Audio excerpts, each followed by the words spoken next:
Innal hamdalillah nahmaduhu wa nasta'inuhu wa nastaghfiruh wa na'udzu billahi min shururi anfusina wa min sayyiati a'malina. May yahdihillahu fala mudilla lahu wa may yudlil fala hadiya lahu. Asyhadu an la ilaha illallah wahdahu la syarika lah wa asyhadu anna Muhammadan abduhu wa rasuluh, amma ba'du. Topik hari ini ia berkesinambungan daripada kisah Nabi Adam yang lalu, sebab hari ini kita nak cakap tentang kisah dua anak kandung Nabi Adam alaihissalam yang turut kisah mereka diceritakan dalam Al-Quran. Kisah dua anak Nabi Adam ni sangat penting sebab dia ada dalam Quran. Yang keduanya adalah kerana ini adalah catatan sejarah tentang perkara yang berlaku kepada manusia yang lahir di bumi. Macam Adam, dia tak lahir kat bumi, tapi Adam tak diciptakan, dia tak lahir. Adam diciptakan di langit. Dia tak cipta di bumi, dia tak dilahirkan di bumi. Ini kisah dua anak lelaki Adam adalah permulaan bagaimana manusia mula berkonflik dan juga berinteraksi di bumi. Sebab tu kisah ini penting. So kisah hari ini tentang dua anak Adam. Baik tuan-tuan, kalau tuan-tuan semak slide di depan, bila tuan-tuan semak slide di depan ini adalah rujukan kisah tentang Nabi Adam alaihissalam dan juga dua anak lelaki Adam.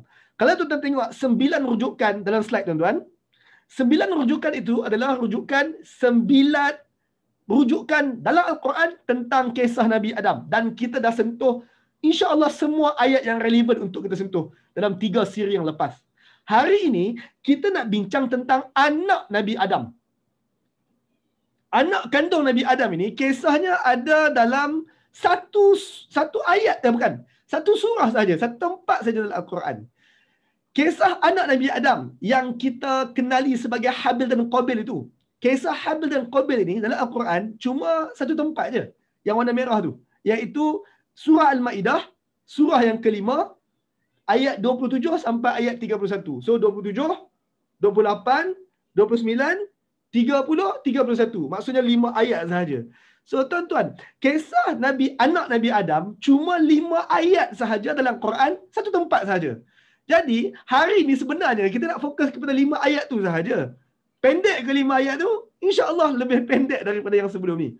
Dan kalau tuan-tuan tengok, sebelum kisah Nabi Adam, sebelum kisah anak Adam, dah berapa kali dalam Al-Quran mengikut susunan, Allah bercakap tentang Nabi Adam.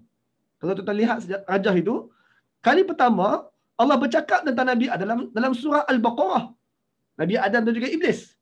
Kemudian Allah menyentuh sikit tentang syaitan dalam surah An-Nisa. By the way tuan-tuan, surah An-Nisa tak bercakap tentang Nabi Adam. Tapi dia bercakap tentang apa Iblis janji ke Allah Ta'ala. Jadi kalau kita tolak An-Nisa, kemudian barulah datang surah Al-Ma'idah, surah yang bercakap tentang dua anak Adam. Kesimpulan, Al-Baqarah kali pertama Allah bercakap tentang Adam. Kemudian tak berapa lama kemudian, 4 surah kemudian iaitu surah Al-Ma'idah, Allah bercakap tentang dua anak kandung Nabi Adam alaihissalam. Baik. Maka sekarang kita bincang tentang pesanan Allah kepada Nabi Adam alaihissalam. Pesanan Allah kepada Nabi Adam alaihissalam. Baik, sebelum tu saya nak ucap terima kasih dekat dekat 47 yang ada dekat Zoom sekarang dan juga 36 yang ada dekat Facebook sekarang. Baik, insya-Allah pesanan Allah kepada Adam alaihissalam. Pesanan Allah kepada Adam ni topik yang kita bincang dalam kelas yang sebelum berkenaan dengan Nabi Adam. Berarti ayat yang tuan-tuan nak baca ni, tuan-tuan dah baca dah pun, dah tadabbur dah pun. Hari ni saya cuma nak touch and go, recall sikit, kemudian kita masuk tentang anak dia. Al-Baqarah ayat 38 tentang Nabi Adam, Allah sebut qulna, Allah berfirman, ihbitu minha jami'a. Turunlah kalian semua daripada syurga tu seluruhnya sekali. So, kelas yang lepas saya tanya, siapakah yang Allah kata turunlah kalian dari syurga semua sekali? Ayat tu bercakap tentang Adam, Hawa dan juga seluruh keturunan Adam dan Hawa yang pada waktu itu berada dalam tulang sulbi Adam. Maka Allah telah mengarahkan sekalian semua sekali, termasuk manusia, termasuk kita, turun semua sekali atas muka bumi. Kemudian Allah sebut fa imma ya'tiyannakum minni hudan. Sesiapa daripada kalangan kalian, siapa kalian? kalian adalah yang berada dalam tulang sulbi Adam pada waktu itu. Orang yang berada dalam tulang sulbi Adam, mereka tak dengar. Yang dengar ayat ni adalah Nabi Adam AS. Maka Nabi Adam mendengar apa yang Allah nak sampaikan kepada anak cucu cicit dia, iaitu fa imma ya'tiyannakum minni hudan. Sesiapa daripada kalangan kalian anak cucu Adam yang datang kepada kalian petunjuk daripada aku, faman tabi'a hudaya, sesiapa yang ikut petunjuk daripada aku tu, fala khaufun alaihim walahum yahzanun. Tiada kerisauan ke atas, tiada kebimbangan ke atas dia, dan dia tak perlu bersedih lagi. So ayat ni dah jelas panjang sebelum ini. Kemudian Allah sebut juga wallazina kafaru. Manakala orang-orang ingkar. Orang-orang ingkar ni masih lagi keturunan Adam. Maka Allah kata manakala keturunan Adam yang ingkar. Wallazina kafaru wa kadzabu bi ayatina. Ingkar pula kepada ayat-ayat Allah yang datang, petunjuk Allah yang datang. Ulaika ashabun nar. Ini adalah orang-orang yang akan masuk neraka. Penghuni neraka. Hum fiha khalidun. Mereka dalam neraka kekal abadi. Sekarang saya nak tanya. Ustaz. Cik Atika. Oh, Cik Atika. Kena buka mic Cik Atika. Dekat Zoom. Cik Atika. Sebab saya first time dengar Cik Atika ni. Kak Fazlina. Oh, Kak Fazlina. Ya Ustaz, saya Ustaz. Saya nak tanya Kak Fazlina. Ayat ni Nabi Adam dengar. Mungkin Hawa dan Adam. Dua orang dengar ayat ini. Ya. Ayat ini untuk anak cucu Adam. Sebab Allah sebut tentang kalian. Berarti anak cucu Adam. Jadi saya nak tanya Kak. Sewaktu Nabi Adam dengar, kalian, siapa-siapa datang petunjuk, ikut petunjuk, sekian. Siapa tak ikut petunjuk, ingkar, jadi masuk neraka, kekal selama-lamanya. Soalan saya nak tanya Kak. Sewaktu Nabi Adam dengar ayat ni, dia terbayang siapa? Anak cucunya. Anak cucu, cicit, piut, semua sekali ya? Ya. Akak, kalau saya tanya akak baca ayat ni, akak terbayang siapa? Kalaulah ayat ini dibacakan kepada akak bayang siapa? Orang kafir. Orang kafir? Saya bagi setting balik. Lebih kurang Allah cakap macam ni dekat Kak Fazlina. Wahai mak, wahai ayah, anak cucu cicit engkau yang beriman ikut Allah Ta'ala dapat sekian. Manakala anak cucu cicit engkau yang kafir, tak beriman, tolak Allah Ta'ala, masuk neraka kekal.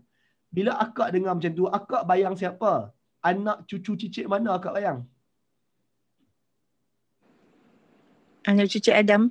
Anak cucu Adam. Dah, saya cakap dengan akak. So akak bayang anak cucu yang mana? Yang generasi ke-80 ke? Semualah. Dari awal sampai. Memikirkan generasi ke-80 akak? Betul tak? So, akak memikirkan generasi ke-80? Oh taklah. Kesimpulannya, kita bila dengar anak cucu, kita duk bayang satu level, dua level je. Kita duk bayang anak kandung kita. Selapis, dua lapis je. Paling teruk pun, paling kuat pun kita bayang cucu. Cicit kita tak larat nak bayang dah. Kita sebenarnya, bila mendengar ayat ni, kita risau siapa? Kita risau kita risau anak kita dan mungkin cucu kita. Jadi, Nabi Adam AS, sewaktu dia mendengar ayat ini, dia tak bayang generasi ke-80 ke 100 dia. Dia bayang siapa? Dia bayang yang keluar daripada rahim Hawa dulu. Dia bayang yang itu dulu. Maka sekarang, apa yang Allah bagi tahu dekat Adam, Adam membayangkan anak cucu dia yang akan lahir tak berapa lama lagi. Itu mentaliti Adam, seperti mana kita pun tak fikir pasal cucu 80 kita. Kemudian, Allah juga memberitahu kita, Kak, ihbitu, kalian semua turun. Ba'dukum li ba'din adu. Kalian akan jadi musuh kepada sebahagian yang lain. Kelas yang dulu saya bagi tahu, kalian tu adalah Adam turun ke bumi semua sekali, Iblis pun turun ke bumi semua sekali. Adam dan Iblis, keturunan mereka akan jadi musuh satu sama lain. Itu satu. Yang kedua, Adam juga keturunan dia akan jadi musuh satu sama lain. Keturunan Adam akan jadi musuh satu sama lain. Sekarang kalau ayat ni dibacakan kepada akak, Allah kata, Fazlina, anak cucu cicit engkau akan bergaduh satu sama lain. Akak bayang anak cucu cicit mana? Anak dan cucu lah. Konsepnya sama. Akak bayang yang duk nampak depan mata lah. Mm-mm. Maka kita nak jaga pun, kita hanya sekadar boleh jaga yang ada depan mata. Alright. Ingat tuan-tuan, Allah pesan apa dekat kita setakat sekarang? Allah pesan kata, siapa ikut petunjuk Allah, petunjuk datang, siapa ikut petunjuk Allah, la khaufun alaihim wa lahum yahzanun. Tak risau, tak sedih. Yang tak ikut, neraka buat selama-lamanya. Oh, keturunan Adam memang akan bergaduh satu sama lain. Sekarang tuan-tuan, baru kita masuk topik anak Nabi Adam yang kandung itu, konflik dua anak Adam. Terima kasih Kak Fazina. Sekarang, saya sebutlah tadi bahawa kisah anak Adam, anak kandung ini, dia hanya ada kat satu tempat, iaitu surah Al-Ma'idah. Kita akan baca habis Al-Ma'idah ayat 27 sampai 31, 5 ayat. Ayat 27, Allah mulakan dengan watslu alaihim. Bacakan dengan kefahaman. Watslu, ayat arahan, fi'il amar, untuk perkataan tala. Tala maksudnya baca dengan faham. Bukan baca just baca kosong. Allah bukan nak suruh kita storytelling lepas tu tak faham apa. Allah nak suruh kita tadabbur, baca ayat ini sampai faham. Allah guna perkataan watslu, ayat arahan, fi'il amar. Baca sampai faham. Watslu, baca dengan kefahaman. Sebab tuan-tuan, kalau sekadar kita menyebut membaca tanpa faham, Allah guna perkataan iqra'. Qira'ah. Qira'ah adalah baca tanpa faham. Tapi kalau baca dengan faham, perkataan Arabnya adalah tala. Bila ayat arahan, watslu. Maka ayat arahan Allah Ta'ala adalah watslu alaihim naba' al-Adam. Maaf. Watslu alaihim, bacakan dengan kefahaman buat mereka. Ketika ayat ini turun untuk Nabi Muhammad, berarti Nabi Muhammad baca dan explain dekat audiens Nabi Muhammad. Dan hari ini tugas kita pula untuk baca dan memahamkan untuk diri sendiri dan orang lain. Maka Allah kata, bacakan dengan kefahaman tentang naba', berita gempar. This is front page paper, berita gempar. Naba' ibna Adam, tentang dua anak lelaki Adam, bil haq. Yang mana beritakan dengan penuh kebenaran. Sekarang tuan-tuan, kita nak cerita tentang satu cerita, kita boleh cerita 1001 benda tentang satu watak. Quran suruh bercerita tentang kisah dua anak Nabi Adam ini dengan kebenaran, dengan penuh kebenaran, yang mana kebenaran yang diperlukan itu adalah benda-benda yang perlu sahaja. Yang hak sahaja. Benda-benda yang tak perlu, Quran tak suruh kita cerita pun. Berdasarkan ayat ni. Maka sekarang tuan-tuan, hari ni insya-Allah kita akan bincang tentang apa benda-benda yang perlu untuk kita tahu tentang Nabi Adam dan juga anak cucu cicit Adam ini. Baik, tuan-tuan. Sebut pasal anak Adam, anak kandung Adam dua orang ni. Nama apa? Anyone boleh bagi tahu? Nama apa? Nama apa? Habil dan Qabil. Habil dan Qabil. Qabil dan Habil. Orang selalu ubah tu. Kak Zalina ambil mana nama tu Kak? Dalam Al-Quran ada? Dalam Quran ada? Dia punya nota. Dalam nota Quran ada tulis. Lagi Al-Quran tak ada. Dalam iklan yang saya sebut pun, iklan yang saya forward pun saya tulis Habil dan Qabil. So tahu mana? Tahu daripada situ. Baik, tuan-tuan. Tuan-tuan tengok slide. Dalam slide tersebut, kalau tuan-tuan semak, kita bincang tentang dua nama yang disebut tentang anak kandung Nabi Adam dalam konflik hari ini, iaitu Qabil dan Habil. Tuan-tuan, saya ulang balik. Ini dua anak Nabi Adam yang terlibat dengan cerita hari ini. Nabi Adam, anak dia yang lelaki bukan hanya dua orang.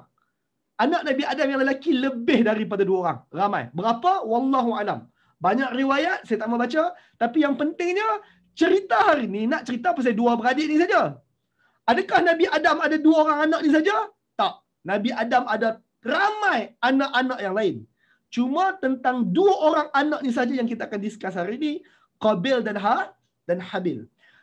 Dalam bahasa Arab, kita panggil namanya Qabil, Habil. By the way, dalam hadis, Nabi memanggilnya dengan panggilan Qabil dan Habil. Dalam sirah juga demikian.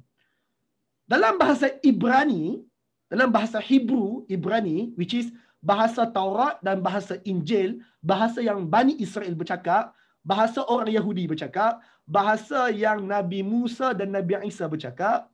Dalam bahasa Ibrani, namanya adalah, kalau Arab sebut Qabil, bahasa Hebrew, bahasa Ibrani sebut Qain. Qabil, Qain. Qabil, Qain. Bahasa Hebrew. Habil, bahasa Arab, bahasa Ibrani sebut Habil. Qabil, Qain. Habil, Hibil. Bahasa lain, bahasa berbeza.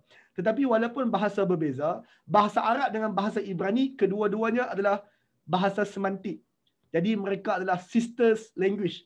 Jadi mereka bunyi lebih kurang. Qabil, Qain, Habil, Hibil.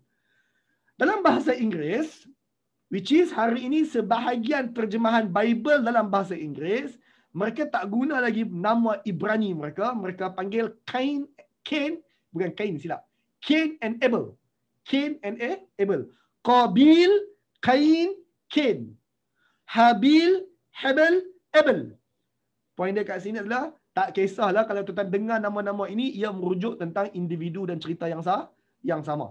Individu dan cerita yang sama, cuma nama-nama yang berbeza. Maka sekarang tuan-tuan, Allah sambung kisah dua anak Adam. Allah kata, iz qarraba qurbanan. Ketika mereka berdua, anak lelaki Adam itu, mempersembahkan korban. Tuan-tuan, kalau tuan-tuan tak ikut kelas tadabbur Quran bercerita, nak bercakap tentang kisah dua Qabil Habil ini, kita boleh cerita banyak benda sangat.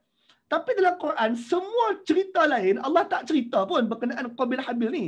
Allah cuma minta kita fokus kepada sewaktu dua orang ni menyembahkan korban kepada Allah Ta'ala. Sekarang perkataan korban. Apa maksud korban? Korban, orang Melayu dengar perkataan korban, terus dia bayang hari raya korban. Sebab kita buat korban. Sekarang tuan-tuan, perkataan korban, ni bahasa Arab bukan bahasa Melayu. Perkataan korban, bahasa Arab, kurban lebih tepat. Kurban adalah sebarang sesuatu, benda ke, amalan ke, harta ke, termasuk binatang.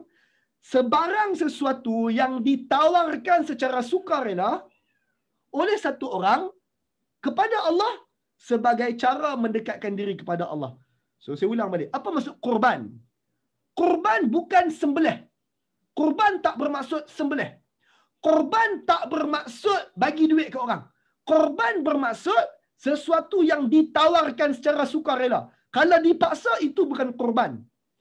Kurban adalah sesuatu yang ditawarkan secara sukarela oleh satu orang sebagai cara mendekatkan diri kepada Allah. Cara mendekatkan diri kepada Allah. Saya bagi contoh tuan-tuan. Dalam Al-Baqarah, Allah bercakap tentang orang yang infak. Ambil harta dia infak. Allah, maaf, bukan Al-Baqarah. Dalam surah Ali Imran, Allah menyebut tentang orang yang ambil harta infak ni. Allah pesan kalau nak bagi, korbankan yang paling kita sayang. Allah guna perkataan korban. Why? Sebab itu baru betul cara mendekatkan diri dengan Allah. Bagi secara sukarela yang kita sayang. Baik tuan-tuan, ulang balik. Korban sesuatu yang ditawarkan, tak kisah sesuatu tu apa pun, secara sukarela, paksa tak boleh. Untuk apa? Untuk mendekatkan diri kepada Allah. Jadi, bila kita bagi sesuatu tu apa tak kisah, sebagai cara untuk mendekatkan diri kepada Allah, itu nama dia korban. Jadi sekarang ayat tadi kata iz qarraba qurbanan. Maka dekat situ saya nak tanya satu soalan, saya harap tuan-tuan boleh fikir jap. Saya nak tanya. Kak Azimah Baharun. Oh, Kak Azimah. Mic ada Kak Azimah? Ada. Oh, Kak Azimah. Sekali lagi, Ustaz. Okey. Tak tanya lagi pun enggak? Baru panggil nama. Assalamualaikum. Baru masuk. Okey, Kak. Oh, baru masuk? Kebetulan. Baik, Kak Azimah, situ. Ayat tu, kita dah explain apa maksud korban. Dan ayat tu kata, iz qarraba qurbanan. Ketika mereka berdua mempersembahkan korban. Siapa? Mereka berdua mempersembahkan korban. Akak dah tahu maksud korban. Jadi sekarang saya nak tanya. Qabil dan Habil, Qabil, in case tuan lupa, Qabil tu watak jahat. Qabil, watak jahat. Q. Habil, watak baik. Sekarang saya nak tanya. Watak baik, Habil. Watak yang baik, Habil. Habil ni, dia serah korban dia Tujuan untuk apa kak? Habil watak baik. Dia serah korban dia kepada Allah untuk apa kak? Untuk dekatkan diri kepada Allah lah. Terima kasih. Alhamdulillah. Sekarang saya tanya. Watak jahat, Qabil serahkan benda yang dia bagi dekat Allah tu untuk apa?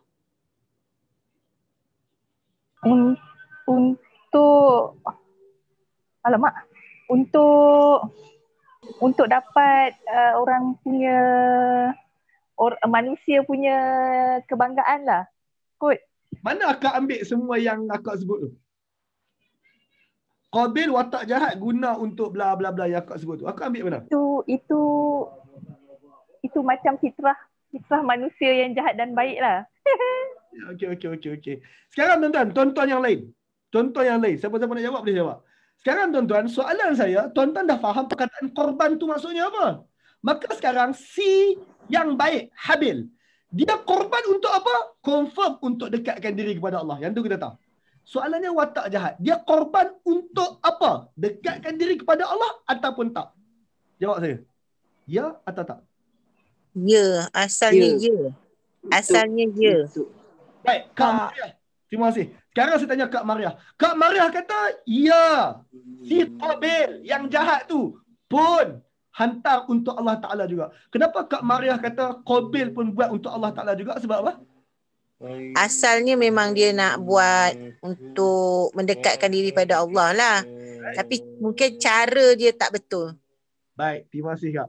Sekarang Kak Mariah stay situ dulu. Orang lain sila ketuk mic saya. Sekarang Kak Mariah, jawapan Kak Mariah, betul bahawa dua-dua buat untuk mendekatkan diri kepada Allah. Tuan-tuan, betul. Kita bukan tak tahu kisah ni, kita tahu. Kita tahu dia bunuh orang nanti, kita tahu. Soalan yang kita patut tanya, adakah dia buat kerana Allah? Jawapannya ya. Kenapa kita kata si dia pun buat kerana Allah Ta'ala juga? Sebab perkataan yang Allah guna, korban. Allah iktiraf, Habil buat korban, Qabil pun buat korban. Maksudnya, yang baik tu pun buat sukarela, yang seorang lagi pun buat sukarela. Yang seorang buat kerana mendekatkan diri kepada Allah, yang seorang lagi pun buat kerana mendekatkan diri kepada Allah. Bererti, tuan-tuan tak boleh sangka buruk bahawa yang si tukang bunuh orang nanti ni, si jahat ni, dia buat bukan untuk Allah. No, dia buat kedua-dua buat untuk Allah. Jangan silap dulu. Maka tuan-tuan, kita semak balik ayat tu. Ayat tu bunyi dia macam mana? Ayat tu bagi tahu kita bahawa izqarraba qurbanan, ketika mereka berdua mempersembahkan korban, lalu tuqabbil min ahadihima wa lam yutaqabbal min al-akhar. Diterima korban daripada satu orang, yang seorang lagi tak diterima oleh Allah Ta'ala. So tuan-tuan, dua-dua buat secara sukarela, dua-dua serah kepada Allah Ta'ala, dua-dua buat dengan tujuan mendekatkan diri kepada Allah Ta'ala. Seorang Tuhan terima, seorang Tuhan tak terima. Sekarang, habis cerita kat situ. Masuk bab baru. Qala. Yang si tak terima tu, Qabil, yang tak terima tersebut, dia kata, la aqtulannaka. Oh my God. Aku punya tak diterima, aku akan bunuh kau. Oi, kau punya diterima, aku punya tak diterima. Oleh sebab aku punya tak diterima, la aqtulannaka. Confirm aku akan bunuh kau. Maka kawan dia, saudara dia ni, si Habil ni pun, dia kata, innama yataqabbalullah minal muttaqin. Bro, relax bro. Relax. Apa sebab kau nak bunuh aku pula? Sesungguhnya Tuhan hanya menerima. Innama yataqabbalullah. Sesungguhnya Allah hanya menerima minal muttaqin, daripada orang-orang yang takwa sahaja. Maksudnya, subtle meaning, maksud yang between the line, dia nak bagi tahu kata, aku buat sukarela, engkau pun buat secara sukarela.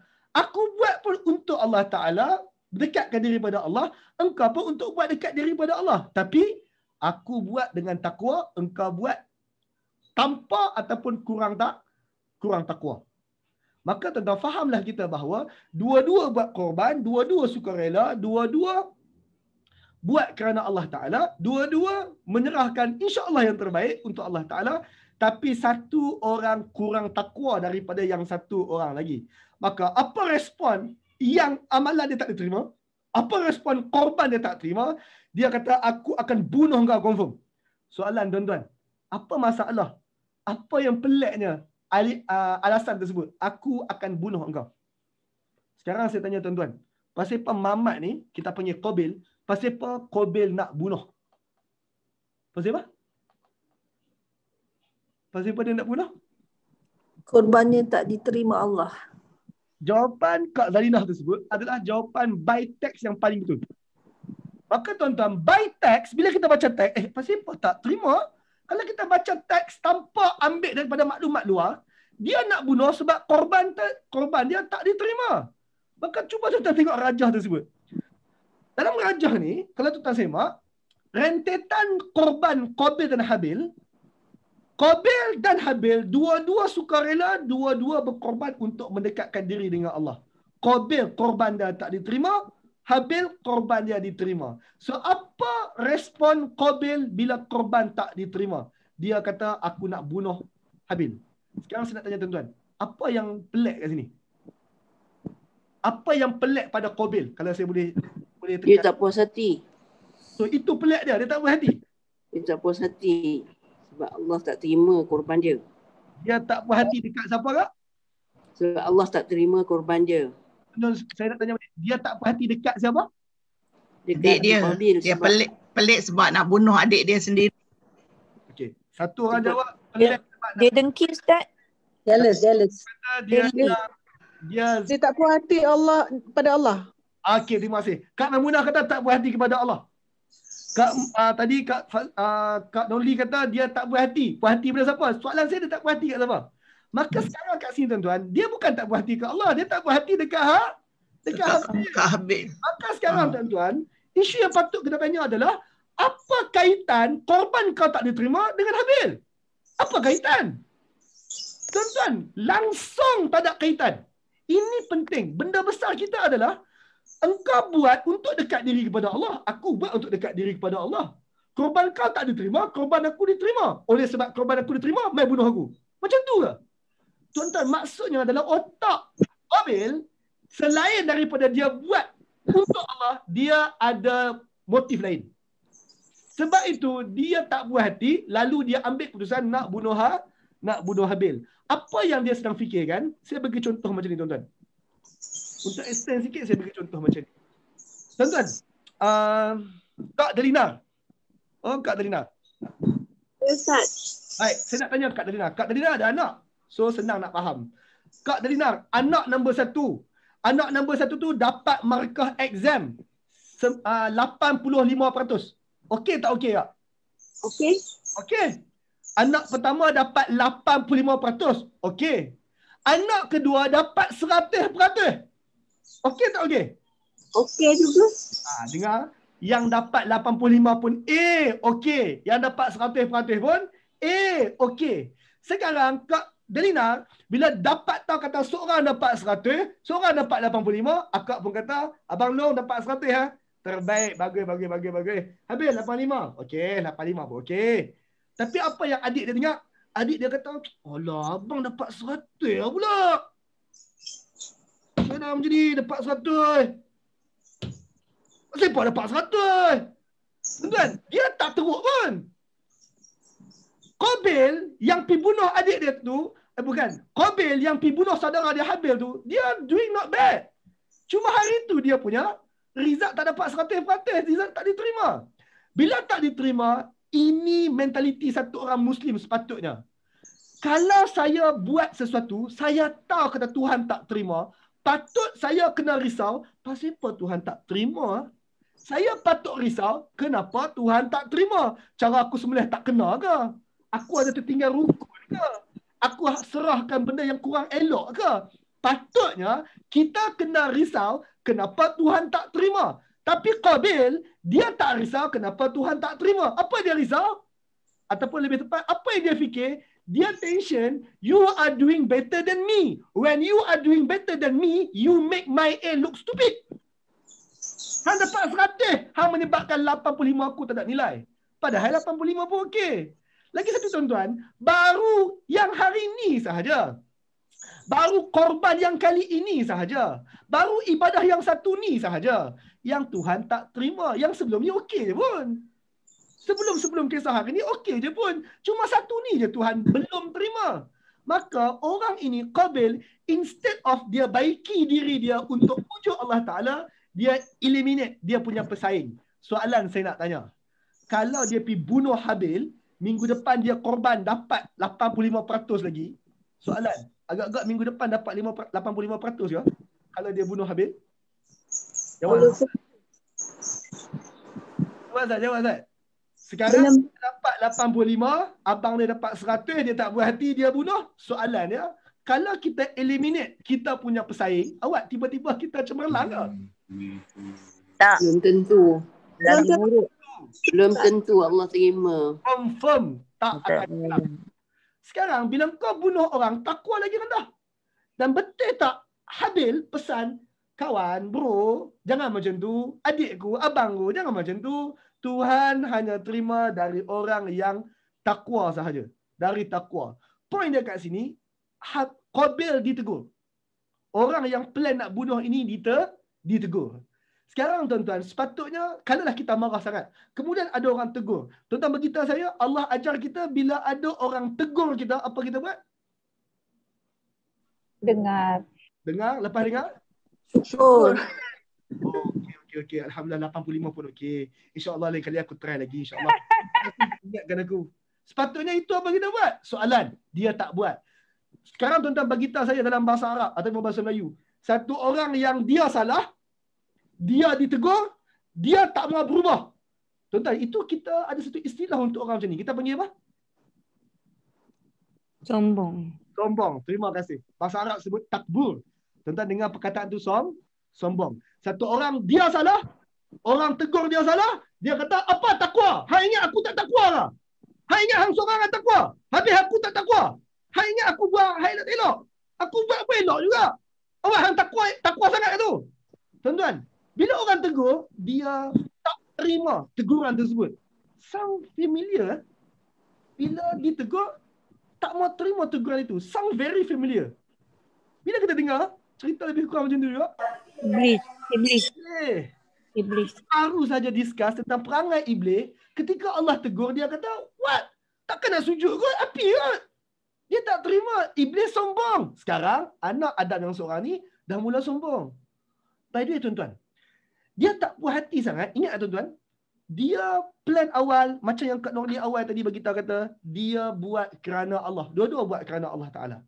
Tapi sekarang, si orang yang tak diterima, Qabil ni, tak diterima amalannya ni, selain dia buat kerana Allah, dia juga buat kerana pengiktirafan orang lain. Siapa yang tengok? Sekarang tuan-tuan, saya semayang maghrib tadi. Tuhan terima ke tak terima, saya tak tahu. Tuan-tuan pun tak tahu. Saya tak tahu. Tuan-tuan, kalau saya tahu, ni penting tuan-tuan. Kalau saya tahu dan Kak Zalinah pun tahu. Saya tanya Kak Zalinah. Oh Kak Zalinah. Kalau Kak Zalinah tahu, Tuhan tak terima amalan saya. Kalau Kak Zalinah tahu, semayang maghrib tadi Tuhan tak terima pun amalan saya semayang maghrib. Sekarang, saya kena kisah tak bila Kak Zalinah tahu? Tak perlu. Kak? Kisah. Jawapannya. Tak perlu. Jawapannya tak perlu kisah pun. Sebab saya buat bukan kerana Kak Zalinah. Tapi sebahagian orang, dia kisah apa orang lain kata tentang ibadah dia. Saya bagi contoh. Iblis alaihi salam pula. Iblis, lanatullahu alaih. Iblis, dia sujud kepada Allah, bukan tak sujud. Dia memang sujud kepada Allah.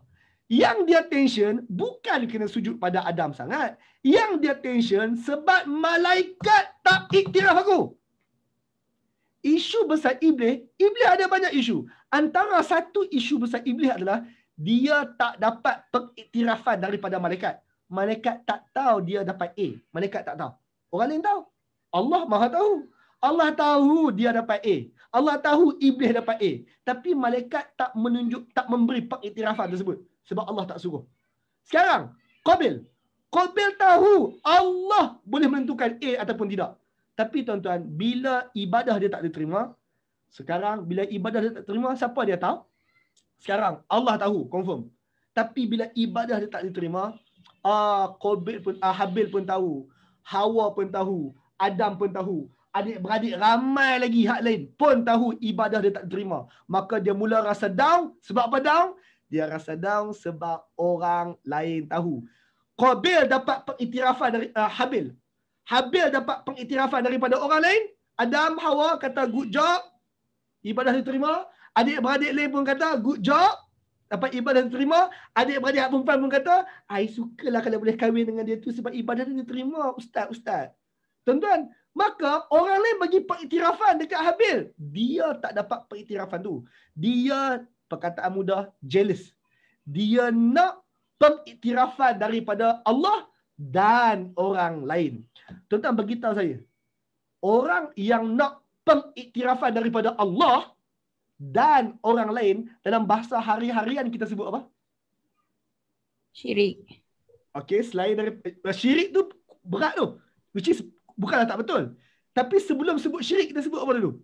Orang yang buat kerana Allah dan kerana yang lain. Mengadakan sekutu. Hipokrit. Terima kasih. Munafik. Terima kasih. Dia tak ikhlas. Ikhlas adalah syarat penerimaan ibadah. Ikhlas adalah syarat penerimaan ibadah. Iaitu buat semata-mata kerana Allah. Itu ikhlas. Bila buat kerana Allah dan kerana yang lain, ikhlas tidak. Maka sekarang, iblis buat kerana Allah, amalan diterima. Tapi bila iblis buat kerana Allah dan nak pengiktirafan daripada malaikat, itu silap iblis. Qabil, dia buat kerana Allah, Tuhan terima. Dia buat kerana Allah dan untuk dapat pengiktirafan Adam, Hawa, adik-beradik dia hak perempuan dan juga adik-beradik yang lain, situ problematik. Kita panggil apa? Tidak ikhlas. Dan kalaulah dia buat pula, dia seronok pula. Tuan-tuan, hari ni, kalau kita buat dan orang tengok pula, kita sebut riak. Dan riak, Nabi sebut syirik kecil. Tadi Kak Rodiah beritahu kata, buat kerana Allah dan kerana yang lain adalah syirik. Syirik itu datang kerana niat dia telah terpesong. Niat dia dah tak ikhlas. Niat dia kerana manusia ataupun makhluk lain. Poin dia, buat kerana makhluk lain adalah membawa kepada syirik. Kalau belum syirik pun, ia jalan untuk pergi ke syirik. Maka sekarang tuan-tuan, Qabil, instead of dia dengar nasihat dan dia terima, apa yang dia pilih? Qabil pilih untuk meletup. Qabil pilih untuk terasa. Qabil pilih untuk lawan balik. Qabil buat keputusan, aku nak selesaikan dengan cara bunuh engkau. Tuan-tuan, betul tak kalau saya sebut, tindakan Qabil ini tak logik langsung. Engkau bunuh dia sebab engkau nak bagi korban engkau diterima, tindakan tu sangat tak logik. Betul? Sangat tak logik. Tapi, Ustaz. Ya Kak? Ustaz, sorry. Is that the reason why korban dia tak diterima? Korban tak diterima, tunggu Ustaz. Tapi yang pentingnya adalah apabila Allah tahu dia buat untuk siapa. Saya jawab boleh lah, Farah. Ya, korban dia tak diterima kerana dia buat untuk tujuan lain. Allah dan juga lain. Dan tu Tuhan tak mahu. Dia buat kerana Allah dan kerana yang lain. Jadi tuan-tuan, sekadar yang tuan-tuan dekat sini tahu. Pasal apa mereka tiba-tiba hari tu pergi sembelih korban? Anyone tahu? Pasal apa hari tu tiba-tiba dua adik-beradik ni pergi sembelih korban? Dia tak puas hati dijodohkan dengan bukan pilihannya. Alright, tuan-tuan. Semua tuan-tuan tahu isu nak kahwin tu. Isu nak kahwin tu. Tuan-tuan, dalam Quran tak cakap pun pasal isu nak kahwin tu. Menunjukkan bahawa isu tu tak penting. Isunya korban, bukan isu nak kahwin tu. Tapi kalau kita semak sirah, ini apa yang berlaku. Yang berlaku adalah apabila Qabil tak puas hati. Qabil ni handsome. Sorry. Betul lah. Qabil ni handsome. Dia tak puas hati, dia kena kahwin dengan saudara dia yang tak berapa handsome. Perempuan tak berapa handsome. Dia cantik. Kembar dia cantik. Kembar dia cantik. Tapi zaman tu oleh sebab orang sikit, kita tak boleh kahwin dengan kembar kita yang keluar satu rahim. Sebab kita ni dianggap seolah-olah adik-beradik satu rahim. Sekali keluar, kita kembar. Oleh sebab aku handsome, kau pun cantik, dia tak boleh kahwin dengan adik dia hak cantik ni. dia kena kahwin dengan adik dia hak tak berapa cantik tu. Kemudian Habil pula boleh kahwin dengan kembar dia hak cantik ni, dia tak puas hati. Bila dia tak puas hati, dia diminta untuk korban kepada Allah Ta'ala. Habil juga diminta untuk korban kepada Allah Ta'ala, biar Allah decide. Point dia kat sini adalah, Habil dia kata kahwin ke, tak kahwin ke, apa yang penting korban ni untuk Allah, bukan untuk kahwin. Maka dia buat korban untuk Allah. Qabil minda dia, korban ni kalau dapat boleh kahwin. Apa lagi? Niat dia korban hari tu untuk Allah dan juga untuk tackle awet tu bagi boleh kahwin. Tackle Adam bagi boleh puas hati. Maka tuan-tuan, dua orang ni buat dengan niat yang sangat berbeza. Dua orang ni datang dengan niat sangat berbeza. Padahal buat benda yang sama. Niat sangat berbeza. Okey? Sekarang tuan-tuan, itu penting. Kenapa dia tak diterima? Niat dia berubah. Niat dia ada punca lain. Baik tuan-tuan. Seterusnya. La in batashta ilayya yadaka litaqtulani. Sesungguhnya, wahai saudaraku, kalau kau nak bunuh sangat, jikalau lain basatta, kalau engkau panjangkan tangan kau, menghulurkan tangan kau, ilayya, kepada aku, yadaka, tangan engkau, litaqtulani, untuk engkau bunuh aku, ma ana bibasitin yadiya ilayka liaqtalaka. Kalau engkau memanjangkan tangan engkau, menghulurkan tangan engkau untuk bunuh aku confirm tak akan panjangkan balik tangan aku, hulurkan balik tangan aku untuk bunuh engkau. No. Aku tak akan buat. Pasal apa aku tak buat? Inni akhafullah rabbal alamin. Aku takut kepada Allah Tuhan seluruh alam. Tuan-tuan, baca elok-elok. Kalau engkau hulur tangan nak bunuh aku tak akan hulur tangan nak bunuh engkau. Why? Sebab aku takut Allah Rabbul Alamin, Tuhan seluruh alam. Tuan-tuan ingat, antara sebab diterima ibadah dia tadi sebab dia takwa. Dan sekarang kita lihat satu lagi ciri ketakwaan Habil ini. Iaitu, kalau saudara dia nak bunuh dia, dia kata, kau nak bunuh, aku tak akan bunuh kau balik. Aku tak akan bunuh kau balik. Tuan-tuan jangan silap. Dia bukan kata dia tak akan self-defend. Dia self-defend. Dia defend diri dia. Cuma sekadar defend. Bunuh tak. Aku mungkin tahan, aku mungkin pukul balik, aku mungkin hempuk, aku mungkin kilas, aku tumbuk muka, aku kilas belah sana, kilas belah sini, tendang semua buat. Cuma tak sampai bunuh. Pasal apa tak sampai bunuh? Engkau niat bunuh, aku niat pertahan diri dan aku tak akan buat sampai aku boleh bunuh kau. Tuan-tuan, dalam perang ni, kita ada satu istilah iaitu, kalau kita tahu musuh nak serang, kita serang dulu. Kalau kita tahu dia ada tendensi untuk bunuh kita, kita bunuh dia dulu. Supaya kita selamat. Tapi Habil, dia kata, kalau kau memang nak bunuh aku tak akan buat benda yang sama. Bukan dia serah diri ya. Dia pertahan, cuma dia tak pergi ke arah nak bunuh sama. Sebab apa? Inni akhafullah rabbal alamin. Aku takut kepada Allah, Tuhan seluruh alam. Bererti tuan-tuan, satu benda kita boleh faham kat sini. Pertama, sesama adik-beradik, bunuh adalah satu benda yang besar. Gaduh benda besar tak sesama adik-beradik? Tuan-tuan, gaduh benda besar tak? Adik-beradik bergaduh. Benda besar.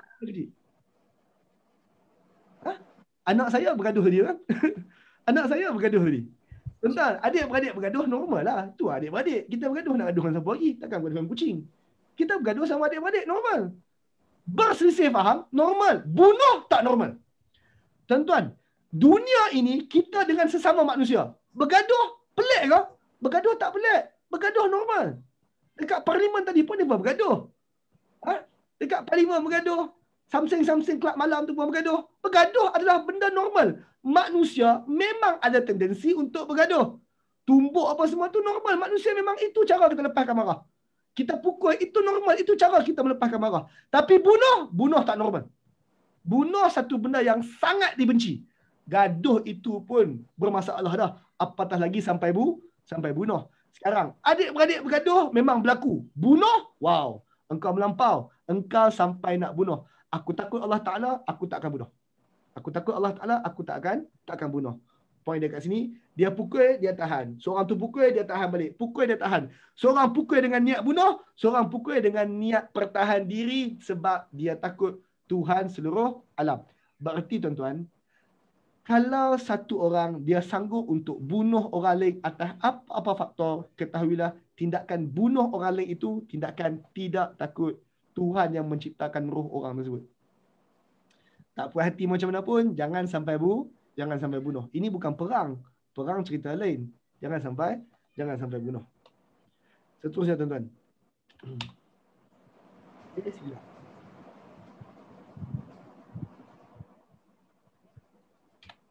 Seterusnya. Inni uridu an tabu'a bi ismi wa ismika. Orang ini Habil, dia kata aku takkan bunuh kau. Maka bergaduh. Nampaknya Qabil yang datang dengan niat nak bunuh ni memang dia pukul sungguh-sungguh. Tuan-tuan, orang nak bunuh kita ni dia pukul, memang dia pukul sungguh-sungguh. Kita yang sekadar pertahan diri ni dengan dia pula adik-beradik kita mungkin tak berapa teringin sangat. Kita pertahan diri pun biasa-biasa je. Tengok-tengok dia memang ada tendensi nak bunuh sungguh-sungguh. Maka ketika Qabil dah terajang dia kakak, Habil pun dah lemah sangat-sangat dah. Habil pun kata, inni uridu an tabu'a bi ismi wa ismika. Wow, kau betul-betul nak bunuh aku ni. Ketika dah long lie dah orang tu kena pukul, dia pun kata, sesungguhnya aku mahu engkau ambil tempat, which is di neraka. Inni uridu an tabu'a, aku mahu engkau ambil tempat bi ismi wa ismika. Membawa dosa aku dan membawa dosa engkau. Tuan-tuan, ini perkataan yang sangat pelik. Kalau kita dengar sepintas lalu. Orang yang kena pukul dan akan dibunuh ni, Habil kata, kalau betul engkau bunuh aku, fine. Engkau bunuh aku betul-betul pun, aku takkan bunuh engkau balik. Kalau engkau bunuh aku betul-betul, aku nak engkau tanggung dosa aku ke akhirat bersama dosa engkau. Dan bila engkau tanggung dosa aku bersama dosa engkau ke akhirat esok, fatakuna min ashabin nar. Kalau engkau tanggung dosa aku, tambah pula dengan dosa engkau, confirm engkau penghuni neraka. Zalika jazaa'uz zalimin. Itu cara Tuhan balas orang-orang zalim. Zalim maksudnya letak sesuatu tak kena pada tempatnya. Dalam konteks hari ni, dalam konteks ayat ni, apa zalimnya Qabil? Zalimnya Qabil bergaduh sampai bunuh, itu zalim. Tak puas hati sampai bunuh, itu zalim. Maka cara balas orang zalim macam kau sampai bunuh ni adalah engkau tanggung dosa aku yang kau bunuh. Dan of course engkau tanggung dosa engkau. Apabila engkau tanggung dosa dua orang ini, confirm engkau akan jadi penghuni neraka. Demikian cara Allah balas orang zalim. Tuan-tuan tahu dekat akhirat esok, dia ada satu isu iaitu transfer pahala, transfer dosa. Tuan-tuan tahu isu tu kan? Maka sekarang saya nak tanya tuan-tuan. Qabil bunuh orang. Qabil bunuh adik dia, bunuh saudara dia Habil. Dia bunuh orang, dapat dosa tak? Bunuh orang dapat dosa tak? Dapat. Dosa sikit ke dosa banyak? Banyak. Dosa besar. Dosa besar. Dari segi senarai tuan-tuan, dari segi senarai dalam hadis, Allah beritahu kata, Nabi beritahu kata, dosa paling besar syirik. Dosa nombor 2, bunuh. Bunuh adalah dosa kedua paling besar selepas syirik. By the way tuan-tuan, dosa paling besar kepada Allah, syirik. Dosa paling besar sesama manusia adalah bunuh. Urusan darah, itu dosa paling besar, kesalahan paling besar sesama manusia. So, kita tolak zat syirik kat tepi sebab itu urusan dengan Allah. Kita tengah sembang pasal urusan sesama manusia. Maka tuan-tuan, engkau bunuh aku, confirm engkau akan tanggung dosa engkau. Dan dosa engkau yang dimaksudkan tu dosa besar kerana bunuh orang. Tuan-tuan, bila sebut dosa besar, dalam Quran Allah sebut banyak kali, kalau engkau buat dosa kecil-kecil, insya-Allah Tuhan ampun. Sekali satu dosa besar engkau buat, kau tak tertanggung satu dosa besar. Tuan-tuan, saya ulang balik. Dalam Quran banyak tempat Allah sebut, engkau buat dosa kecil ni, engkau ambil wudu, Allah ampun. Dosa kecil ni kau sembahyang 2 waktu, 2 rakaat, Allah ampun. Dosa kecil ni kau buat, lepas tu satgi kau ambil duri buang daripada tepi jalan, Allah ampun. Engkau buat dosa kecil, lepas tu satgi kau ambil wudu, Tuhan ampun. Itu dosa kecil. Tapi satu kau buat dosa besar, wow. Engkau tak boleh buat apa-apa untuk padam dosa besar tu, kecuali taubat. Poin dia, dosa besar susah nak padam. Dan dosa besar ni pula, kalau kau buat dengan Allah Ta'ala, insya-Allah ada peluang nak padam lagi, sebab engkau hanya perlu taubat dan Allah akan padam. Tapi bila dosa besar dengan manusia, dan dalam kes ni pula manusia tu kau bunuh, nak minta maaf macam mana? Poin dia, dosa besar dia melampau. Pembunuh akan tanggung dosa besar sebab bunuh. Isu pertama tuan-tuan kena faham, bunuh orang dosa yang gila-gila punya besar. Seterusnya saya nak tanya tuan-tuan. Setakat tuan-tuan tahu, dekat akhirat esok nak settle macam mana? Urusan-urusan macam ni. Nak settle macam mana tuan-tuan? bila kita ada dosa dengan orang, nak settle macam mana? Kan? Tuan-tuan ada dosa dengan orang, bukan Kena minta maaf dengan orang tu. Akhirat. Minta maaf. Dekat akhirat minta maaf. Akhirat tak boleh minta maaf. Tak boleh lah. Terima pun. Orang tu ambil lah kita punya pahala. Baik, terima kasih. Sekarang dekat sana, kita tak boleh nak bayar. Kita nak bayar macam mana? Mata wang di akhirat ni cuma pahala kita dan dosa kita. So, Kak Nurli. Tadi Kak Nurli kata, nak settle macam mana Kak Nurli? Nombor satu? Pahala kita kena bagi kat orang tu. Pahala, kita tu siapa dia? Orang salah tu kan? Orang yang salah, pahala dia akan bagi dekat orang belah sana. Lepas tu bila pahala tu habis, dia kena ambil dosa orang tu, bagi dekat orang tu. Saya rasa fahaman itu tuan-tuan semua familiar tentang cara tersebut. Maka tuan-tuan kita rekod, kita tengok balik apa yang Habil cakap tadi. Habil minta dia transfer pahala ke? Tuan tengok balik. Ayat tu Habil kata apa? Habil kata, saya patah balik ni atas. Habil kata, aku nak engkau ambil tempat engkau tanggung dosa aku. Dia tak sebut aku nak ambil pahala engkau. Tak. Habil tak kata pun, engkau nak bunuh aku? Kalau engkau bunuh aku ambil pahala engkau ke akhirat esok. No. Habil tak cakap macam tu. Habil kata, engkau bunuh aku. Kalau engkau bunuh aku, engkau akan tanggung dosa aku. Sebab apa kak? Tengok sini. Satu, dia tanggung dosa besar. Dosa dia sendiri. Termasuk dosa bunuh dia tanggung.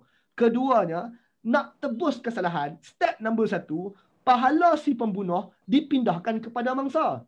Tapi tuan-tuan, Habil tak cakap pun, aku nak pahala kau. Habil terus pergi kepada dosa-dosa aku akan dipindahkan kepada kau. Aku nak kau tanggung dosa-dosa aku. So apa tuan-tuan boleh faham? Ingat. Dan apabila kau tanggung dosa aku dan juga dosa engkau, confirm engkau akan menderita sangat lama dalam neraka. Tuan-tuan, saya ulang balik ya tuan-tuan. Dalam Quran, Habil, dia tak cakap pun pahala engkau aku nak. Dia terus pergi yang warna biru dan yang warna merah tu. Dia terus pergi yang warna biru, aku nak engkau tanggung dosa aku. So kita faham apa sekarang? Apa yang kita faham sekarang? Maknanya sekira kita bunuh orang, dosa-dosa si mangsa tu akan dipindahkan kepada orang yang bunuh kita tu lah. Maksudnya kak, kalau engkau bunuh aku ataupun mana-mana orang, confirm semua pahala engkau habis. Kenapa habis? Sebab kalau engkau dapat 80 kali Lailatul Qadar pun, pahala 80 kali Lailatul Qadar itu pun tak boleh tebus dosa engkau dapat bunuh orang. Kalau engkau bunuh satu orang. Sebab tu terus Habil pergi sebut engkau confirm tanggung dosa aku. Sebab engkau pahala banyak mana pun, confirm tak boleh cover satu nyawa engkau bunuh. Sebab tu bunuh orang benda besar. Saya ulang balik tuan-tuan, pahala besar mana pun tak boleh cover dosa bunuh satu orang. Sebab tu semua pahala orang ni akan dipindahkan kepada orang yang dia bunuh. Kalau dia bunuh seorang, kalau dia bunuh 80 orang. Benjamin Netanyahu bunuh berapa orang? George W. Bush bunuh berapa orang? Tuan-tuan, orang-orang macam tu, kat akhirat esok, tuan-tuan, dia nak settle dengan satu orang pun, pahala dia habis dah. Kalau ada pahala. Kalau ada pahala, habis dah. Sebab tu tuan-tuan, bila ada, saya nak fokus ke orang Islam. Sebab tu bila ada orang Islam yang keluar, buat bom berani mati ke apa bagai yang dia sebut kononnya jihad, tapi jihad dia tu tak ikut pemerintah, jihad dia tu tak kena cara lah, tu bukan nak sebut mati kata, tu kau bunuh orang sebenarnya tu. Dan kalau kau bunuh satu bah, bom berani mati, kau bunuh satu bah, kalau pahala syahid pun tak dapat dosa bunuh orang pula 80 orang satu bah. Hilang dosa macam tu ya. Hilang pahala macam tu je. Kemudian tanggung dosa orang lain. Tuan-tuan, dosa orang lain confirm kita boleh tanggung. Dari segi jumlah lah. Boleh tanggung tu maksudnya transfer memang boleh. Nak bagi pahala kita ke orang, pahala kita mungkin habis. Dosa orang nak bagi kita, confirm tak habis.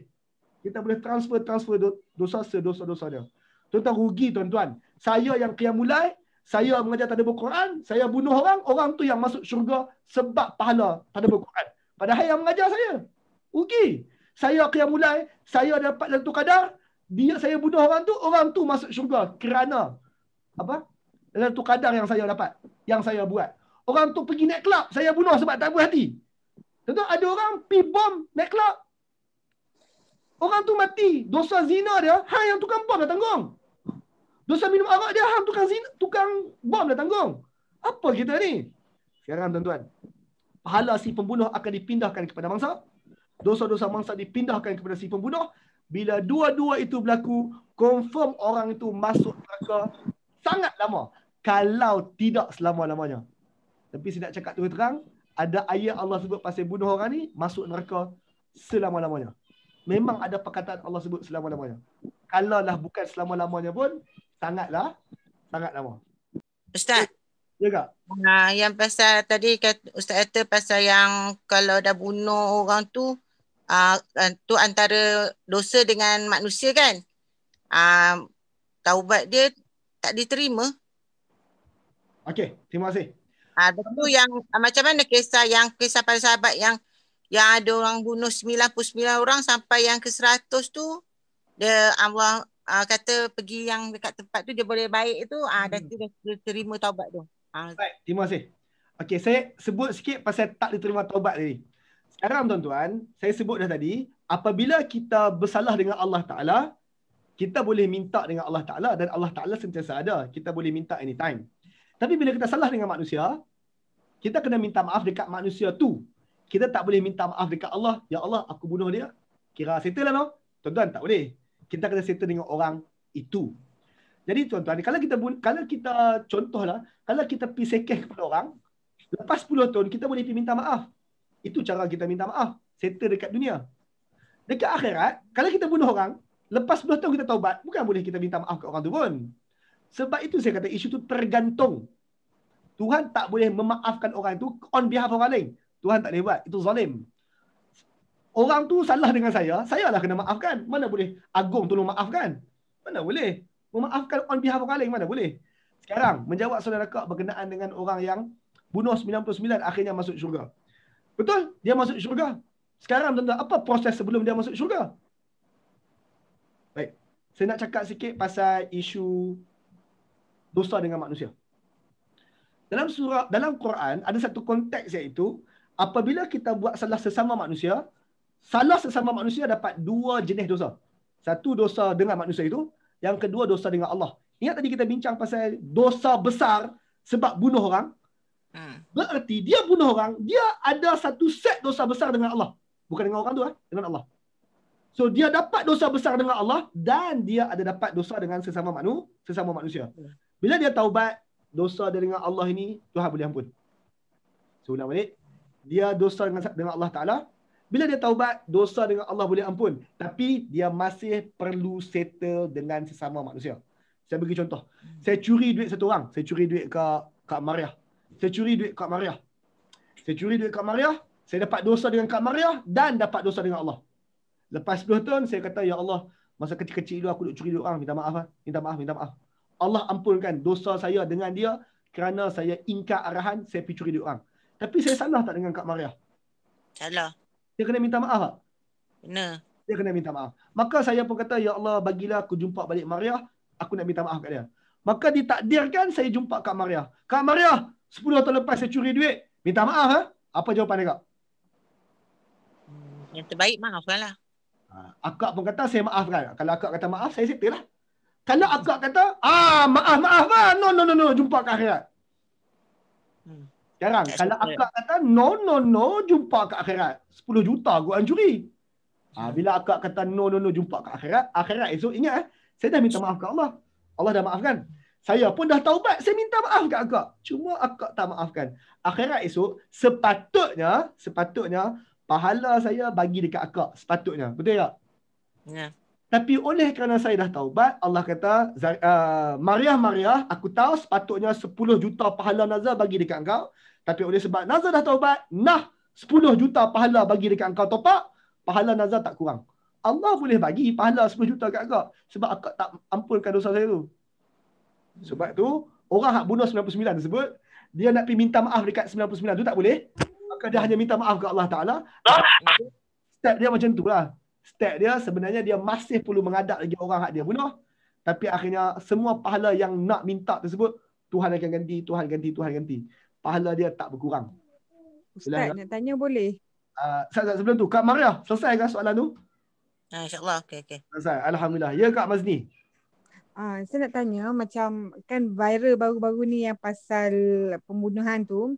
Okey, apa yang saya dengar macam netizen semua duk membahaskan benda yang sama lah, macam dosa tak diampun lah kecuali dengan si mati lah apa semua. Tapi bila kita baca side bapak si mangsa tu, bapak dia dah maafkan pembunuh. So sekarang ni konteks tu macam mana Ustaz? Sebab bapak tu dah maafkan, adakah si pembunuh tu akan macam still berdosa? Saya faham tak? Saya faham tak? Okey. Pertama sekali, saya bunuh satu orang. Saya dosa dengan siapa? Dengan mangsa dan keluarga mangsa. Okey, dengan mangsa ke? Mangsa dan keluarga. Keluarga tu terlibat ke tak terlibat? Tak terlibat. Jawapannya terlibat. Saya bunuh satu orang, anak dia hilang ayah. Saya bunuh isteri dia hilang ni. So sekarang tuan-tuan, ayah dia boleh maaf, tak apalah, saya pakcik hilang anak, pakcik maaf lah. Ayah dia boleh maaf yang tu. Hal lebih-lebih ayah dia tak boleh maaf. Kena setengah si mati tak. Perbincangan dah berlaku, kita kata kalau kau bunuh aku juga, aku nak mati ni, baik kau berhenti ke? Aku nak mati dah, jangan bunuh aku. Kalau kau bunuh aku, confirm kau tanggung dosa aku ke akhirat. Bila kau tanggung dosa aku, tambah dosa kau pula, masuk neraka, confirm dah muka kau ni. Sebab kau bunuh aku, confirm dah masuk neraka. Dah dipesan sekali lagi, dia tak mau dengar juga. Maka tuan-tuan, Allah terkeluar lebih dah. Nampak sangat setting tak berapa betul. Tuan-tuan, kalau tuan-tuan tengok perbandingan Qabil dengan Habil, ini perbandingannya. Qabil berkorban secara sukarela dan berkorban untuk mendekatkan diri kepada Allah. Habil pun sukarela, Habil pun buat untuk Allah Ta'ala. Tapi Qabil, dia mahu pengiktirafan manusia yang lain. Adam, Hawa dan adik-beradik perempuan dia dan adik-beradik lain. Dia sombong setelah ditegur. Orang cakap dah, hanya untuk orang takwa Tuhan akan terima, dia tak terima. Dia sombong lepas ditegur. Dia menyalahkan pihak lain. Dia salahkan Habil dalam konteks ni. Dan dia berdendam. Dia berdendam dengan orang lain. Iaitu dia berdendam dengan Habil. Sekarang saya nak tanya. Abang Salahuddin. Oh, Abang Din. Abang Din duduk dengan anak-anak ke? Ya, Ustaz. Baik, Abang Din, soalan saya. Tengok Qabil. Qabil mahu pengiktirafan manusia lain. Adakah Habil nak juga?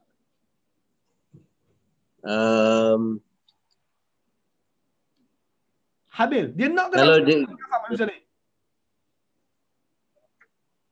Jawapannya Allah tak beritahu. Minat saya tak ada lah. Sebab dia punya ibadah itu juga. Dia tak ada mahu pengiktirafan manusia lain. Dia sombong tak setelah ditegur Habil? Tak. Sebab surah dia tak menegur Habil.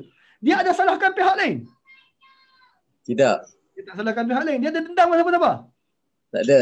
Dia tak dendam dengan siapa-siapa. Kesimpulannya, dia beribadah berkorban semata-mata Allah semata-mata.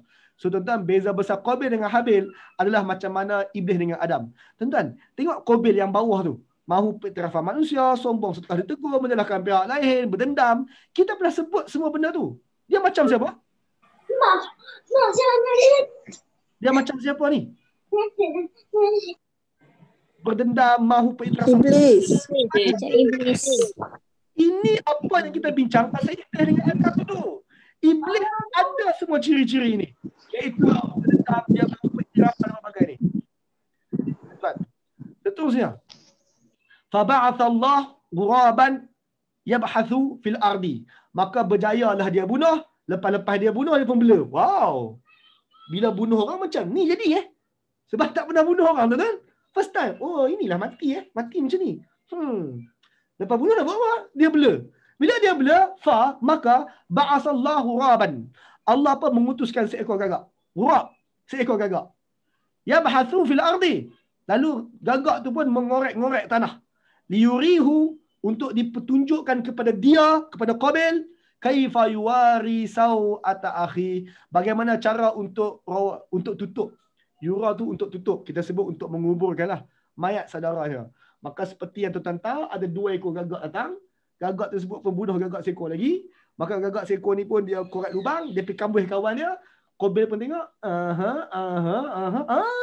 bunuh orang macam ni. Maka Qabil pun kata, qala ya wailata. Qabil kata, alangkah bangangnya aku ni, alangkah celakanya aku ni, ya wailata. A'ajastu an akuna mithla hadzal ghurab. Apalah aku ni? Apakah aku ni bangang sangat? Adakah aku ni tak tahu sangat untuk buat macam gagak ni? Fa uwari asau ata akhi. Lalu kalau aku fikir dulu sebelum gagak ni mai, mesti aku boleh kuburkan mayat saudara aku pada tadi lagi. Tuan-tuan, dia punya tak bijak. Actually bukan dia tak bijak, dia blur lah. Dia blur lepas dia bunuh orang ni. Sampai Tuhan hantar gagak.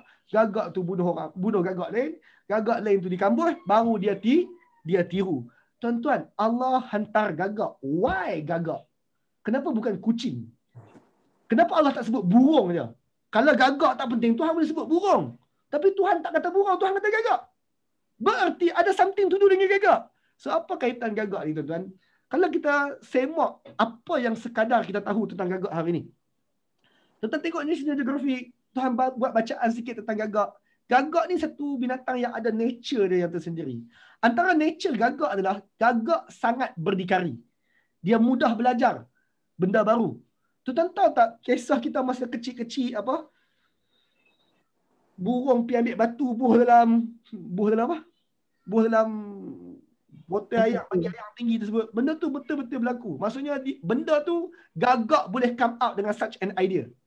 Gagak dalam dunia ni tuan-tuan, dia boleh masuk kat ruang kecil, dia boleh survive lah. Dia sangat berdikari. Dia mudah untuk belajar benda baru. Dia sedikit bijak lah. Oleh kerana dia sangat berdikari, oleh kerana dia mudah belajar benda baru, tuan-tuan, dia merosakkan alam demi survival. Dia belajar benda baru. Dia sangat berdikari. Dia merosakkan alam demi survival. Tempat yang ada banyak gagak mesti kotor. Why? Sebab nature gagak adalah merosakkan alam. Tuan-tuan bungkus sampah letak kat luar, sagi gagak. Gagak sepah kan. Gagak sepah kan. Tuan-tuan tanam pokok, sagi gagak mai kacau. Makan perhabis, buang perhabis. Point dia kat sini, gagak punya nature adalah dia merosakkan. Dia merosakkan alam demi survival dia. Tuan-tuan tengok nombor 1 dan nombor 2. Qabil, yang tukang bunuh. Qabil berdikari tak? Qabil mudah belajar benda baru tak? Beritahu saya. Ya atau tak? Qabil berdikari dan mudah belajar benda baru tak? Yang tukang bunuh tu. Hari tu dia belajar bunuh. Hari tu dia reti bunuh orang. Dia belajar bunuh orang. Tuan-tuan, Qabil sangat berdikari. Dia stand alone. Dan dia mudah belajar benda baru. Dia buat eksperimen. Oh, buat macam ni keluar darah. Buat macam ni rempuk kuat sikit mati. Dia belajar benda baru. Dia berdikari. Tuan-tuan, dan dia merosakkan alam. Tuan-tuan, perkataan merosakkan, saya rasa tuan-tuan dah faham sangat-sangat. Kalau tuan-tuan datang kelas berkenaan dengan Adam, merosakkan adalah buat benda yang tak sepatutnya berlaku. Seperti mana gagak merosakkan alam ni untuk survival dia, demikian Qabil merosakkan perintah Allah Ta'ala untuk survival dia. Tuan-tuan, kuat ingatan, lantas mampu untuk berdendam. Gagak ni, ingat dia mudah belajar benda baru. Dan bila dia belajar, dia simpan. Gagak tak padan dengan otak kecil, dia kuat ingatan. Dia simpan semua benda yang dia belajar. Dan kerana kuatnya ingatan gagak ni tuan-tuan, dia mampu untuk ingat dan berdendam. Hari ni saya bagi contoh. Macam saya duduk kat perai dulu tuan-tuan. Saya duduk kat seberang perai dulu masa kecil. Gagak kanan kiri depan belakang. Tuan-tuan, gagak ni kalau contohlah hari ni kita pergi tampak dia, esok dia cam kita. Esok dia main kacau kita. Dan dia reti nak kacau kita. Dia reti nak main terkam kita balik. Dia reti nak patuk kita punya side mirror. Dia reti buat semua benda tu. Dia pandai berdendam. Sama ada berdendam sama-sama gagak ataupun berdendam dengan manusia. Ataupun dengan makhluk lain. Dia pandai untuk berdendam. Sebab apa dia pandai? Sebab dia kuat ingatan. Mamat Qabil tu. Qabil, dia berdendam. Perangai sebiji macam gagak. Tak cukup dengan tu. Gagak, nature dia sanggup bunuh. Demi cinta dan juga demi dendam. Ada seekor betina, 2 jantan, seekor jantan tu mati. Dia sanggup bunuh demi si betina tersebut. Gagak buat. Gagak sanggup bunuh demi dendam. Dia sanggup bunuh demi dendam. Dia sanggup kacau orang demi dendam. Dia kacau lama. Ada orang buta kena ligan dengan gagak. Tuan-tuan baca dalam paper dulu dekat Malaysia, pernah ada orang buta dipatuk gagak.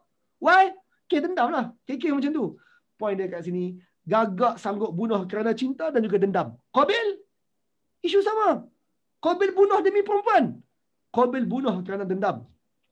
Dan tuan-tuan, Gagak ni antara ciri dia adalah nekrofilia. Nekrofilia ni adalah dia bernafsu terhadap mayat, terhadap bangkai. Dia ada nafsu terhadap bangkai. Nafsu kat sini secara seksual lah, secara seksual. Saya nak tanya satu orang. Abang Ahmad. Sobri. Abang Sobri. Oh, Abang Sobri. Okey, Abang Sobri. Nekrofilia ni bernafsu terhadap mayat. Saya tanya Abang Sobri. Abang Sobri, kalau Abang Sobri bunuh satu orang, kalau lah, terlanggak. Ni bukan membunuh, terbunuh. Kalau Abang Sobri naik kereta terlanggak orang, keluar-keluar tengok, lah kepala pecah. Abang Sobri pergi selfie ke? Tak kot. Pasal apa tak lah?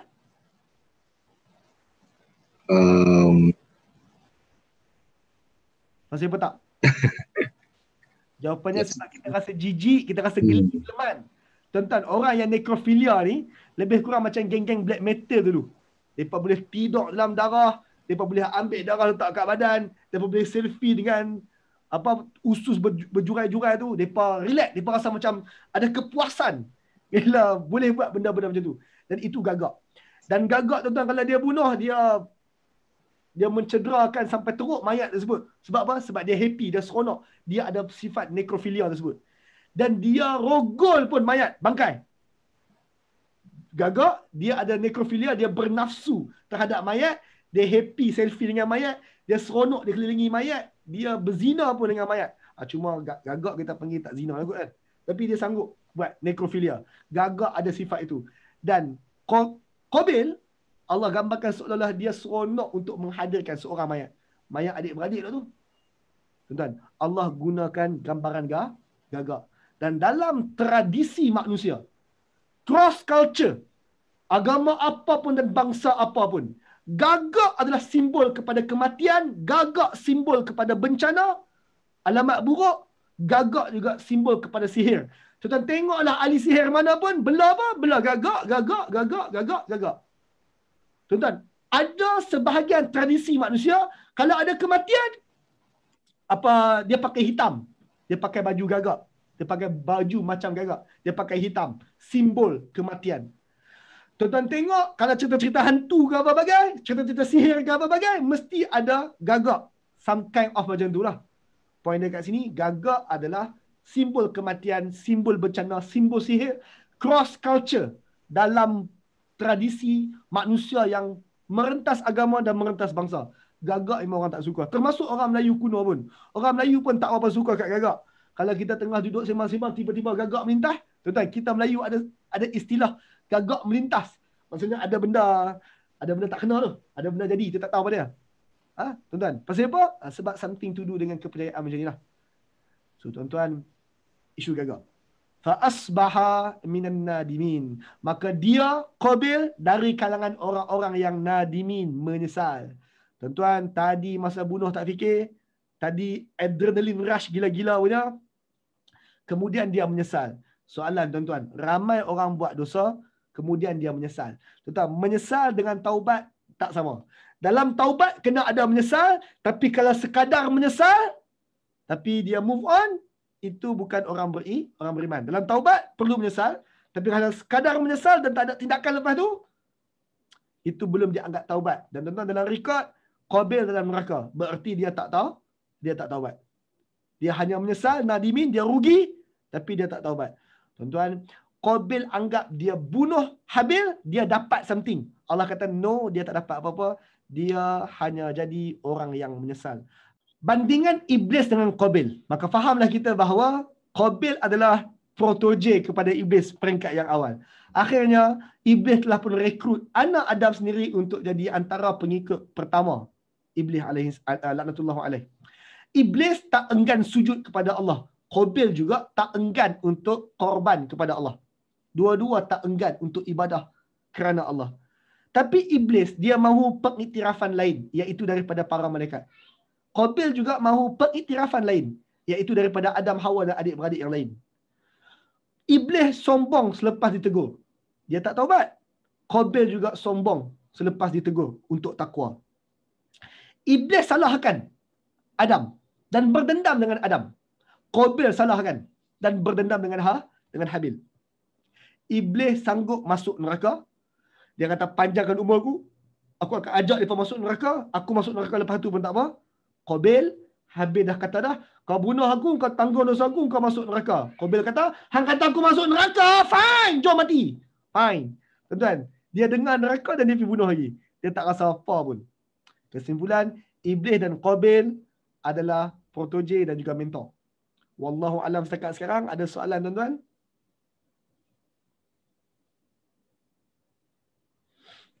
Ustaz, yang tadi tu lah, yang dia korban tu korban apa? Soalan tu juga. Sekarang Kak, dia korban apa? Jawapannya tak penting. Bila Allah tak sebut, jawapannya tak penting. Dia korban apa pun tak apa.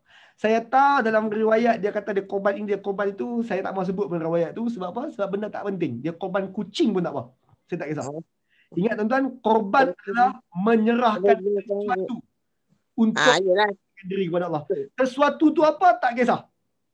Oh, maknanya tak ada, memang tak ada benda lah. Kita pun tak payah tahulah. Saya ingatkan macam binatang. Ingatkan macam binatang, macam korban lembu. Macam kita korban Nabi Ibrahim korban tu, bukanlah. Maksudnya tak kisah tuan-tuan, dia korban apa pun tak kisah. Saya bukan isu dekat sini, ini bukan korban macam kita korban setahun sekali tu Bukan. Ini bukan korban itu. Tak. Ini ritual mingguan, ritual setiap kali rasa baik. Ingat tuan-tuan, hari ni kalau saya nak buat baik, saya boleh ambil harta saya pergi bantu orang miskin, saya bagi seorang 100, 200 sebab orang ramai. Tapi zaman tu siapa dia nak bagi? Nak bagi kat siapa? Ada hang, ada aku, ada hang, ada aku. So mereka nak korban macam mana? Sekarang saya bagi tahu. Dalam tradisi Bani Israel, antara cara mereka berkorban di peringkat awal, orang tak ramai adalah mereka akan menyembelih binatang-binatang tertentu. Kemudian mereka akan letak dekat gunung tinggi atas altar. Ini tradisi Bani Israel. Mereka akan letak binatang yang mereka sembelih, letak atas altar, atas satu macam tempat letak atas gunung. Kemudian Tuhan akan hantar api dan juga bakar. Bakar korban yang diterima. So kalau korban aku diterima, Tuhan akan hantar api dan sambar korban aku. Kalau korban yang tak diterima tu busuk macam tu je, Tuhan tak akan sambar api. Sebab apa Tuhan buat macam tu? Sebab itu peringkat awal, orang tak ramai. Tuan-tuan, itu ada satu mukjizat tu, Tuhan hantar api sambar. Dalam surah Al-Ma'idah. Dan surah Al-Ma'idah, Nabi Muhammad bercakap dengan Yahudi, kemudian Yahudi bagi alasan kat Nabi Muhammad, kalau betul kau Nabi, engkau buat korban, Tuhan akan sambar api. Kalau api tu turun, kami ikut. Dalam surah An-Nisa, Allah beritahu kat Nabi Muhammad, kau tak payah macam tu Muhammad, sebab Nabi sebelum bukan setakat sambar api, belah laut apa bagai pun dia pun tak ikut. Nabi Isa bukan setakat sambar api, dia sembuh orang bercakap mati hidup balik apa bagai pun dia pun tak ikut. So Muhammad, poin dia kat sini adalah mereka minta Nabi Muhammad sembelih something letak atas altar, Tuhan akan hantar api untuk sambar. Mereka suruh Nabi Muhammad buat apa yang Qabil Habil buat. Sebab itu tradisi Bani Israel. Sebab itu satu bentuk mukjizat. Ingat, sekarang kita tak payah buat macam tu sebab kita boleh bagi kat ramai orang miskin. Zaman tu orang miskin siapa dia? Hang aku lah. Sama-sama kaya. Okey, jelas tak? Ada soalan tambahan? Tak ada soalan tambahan.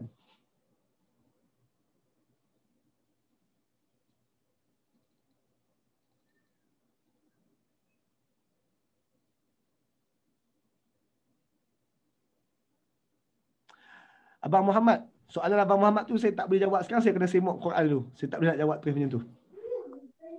Baik, saya tengok di Facebook saya, ada siapa-siapa tanya soalan?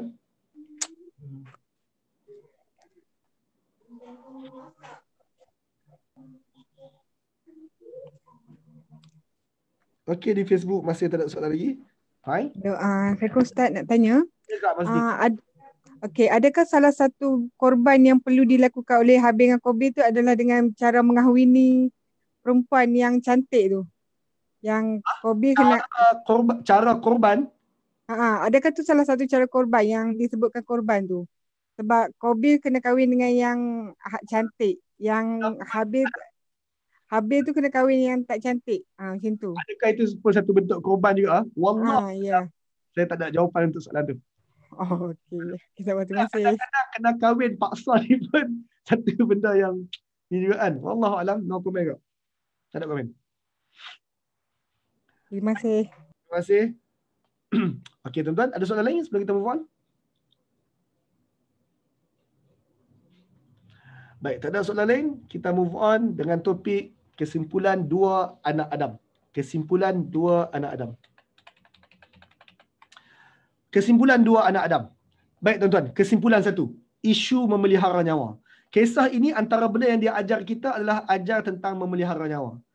Min ajli zalika, oleh kerana itu tu apa? Tuan-tuan, ayat ni Al-Maidah ayat 32. Ini sambungan tentang cerita tadi. So, cerita Habil Qabil habis ayat 31. Satu ayat lepas tu, ayat 32, Allah buat sedikit komentar tentang kisah Habil dan Qabil. Allah kata, min ajli zalika, oleh kerana apa Habil buat, oleh kerana apa Qabil buat, kata benar ala Bani Israel, kami Allah Ta'ala menetapkan ke atas Bani Israel, innahu man qatala nafsan, sesiapa yang membunuh satu nyawa, bukan 10, satu. Siapa-siapa bunuh satu nyawa, bighairi nafsin au fasadin fil ardi, bukan kerana bunuh balas, qisas, satu nyawa, ataupun bukan kerana orang tu ada buat kerosakan besar atas muka bumi, faka'an nama qatalan nasi jami'a, maka dia seolah-olah bunuh seluruh manusia atas muka bumi. Siapa-siapa bunuh satu orang sahaja, seolah-olah dia bunuh semua orang atas muka bumi. Tuan-tuan, berat tu. Bunuh orang semua atas muka bumi. Siapa-siapa bunuh satu orang tanpa sebab yang benar. Allah bagi tahu 2 sebab yang dibenarkan bunuh orang, iaitu bunuh balas. Bunuh balas itu dibenarkan, qisas. Yang kedua, bunuh kerana orang tu buat kerosakan besar atas muka bumi. Apa kerosakan besar yang boleh dibunuh tu? Tu tuan-tuan bincang hari lain, topik lain, ustaz lain kot. Tapi yang pentingnya nak highlight kata bunuh satu nyawa saja macam bunuh semua orang. Wa man ahyaha, dan siapa yang menghidupkan satu nyawa. Menghidupkan satu nyawa maksudnya dia cuba jaga elok-eloklah nyawa tu.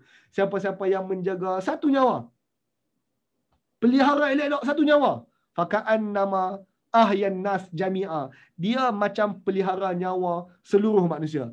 Tuan-tuan jaga satu nyawa, dia macam pelihara nyawa seluruh manusia. Ni nak abang terus terang ni. Sekarang zaman tengah COVID. Bila tuan-tuan tengah COVID ni tuan-tuan duduk rumah dapat pahala. Sebab apa? Tuan-tuan jaga satu nyawa. Saya ulang balik. Tuan-tuan kalau duduk rumah, tuan-tuan jaga nyawa. Jaga nyawa siapa? Tuan-tuan jaga nyawa tuan-tuan. Tuan-tuan jaga nyawa orang kat luar tu. Tuan-tuan buat penjarakan sosial sekarang, tuan-tuan jaga nyawa. Siapa-siapa jaga satu nyawa, macam jaga nyawa seluruh manusia. Tuan-tuan ingat buat penjarakan sosial tak dapat pahala ke? Dapat pahala. Saya nak abang kat sini terang. Siapa-siapa kerja nurse, siapa-siapa kerja doktor, mereka ni bukan kalau menjaga satu nyawa. Mereka memang orang yang terlibat direct. Frontliner dalam bab menjaga nyawa ni. Allah kata, engkau jaga satu nyawa sahaja. Satu orang penyakit COVID sembuh. Semua nurse tersebut, semua doktor-doktor tersebut, sekali MKN, sekali semua orang yang terlibat, macam jaga seluruh satu dunia. Kita tak boleh hati, kita langgar SOP pula. Tuan-tuan, kalau kita langgar SOP, mati 40 orang sebab kita langgar SOP. Kalau Allah cas ayat ni atas kita, macam mana? Siapa-siapa bunuh satu orang, macam dia bunuh semua orang lain. Saya tahu kita tak sengaja bunuh. Tapi saya nak maklum kata, kalaulah ayat ni terpakai untuk kita, teruk tak teruk? Teruk. Better jaga SOP. Ayat ni somehow macam dia puji orang-orang yang jadi doktor dan juga polis lah. So tuan-tuan, jagalah SOP. Semoga-moga tuan-tuan selamat. Seterusnya tuan-tuan, interaksi secara takwa. Antara benda yang dibincangkan dalam surah ini adalah isu takwa. Habil kata, Tuhan hanya terima daripada orang yang takwa. Takwa. Saya nak bincang dengan satu orang, Ustaz. Kak Aisyah. Oh, Kak Aisyah. Kak Aisyah? Ya, Ustaz. Baik, Kak Aisyah. Sembang Ustaz Kak Aisyah. Interaksi secara takwa. Baik, Kak. Ayat tu. Surah Al-Jumu'ah. Ayat 2 dan 3. Allah kata, Huwallazi ba'asa fil ummiyina rasulan minhum. Allah yang mengutuskan di tengah-tengah penduduk ummiyin, di tengah-tengah penduduk Ummul Qura merujuk kepada Mekah.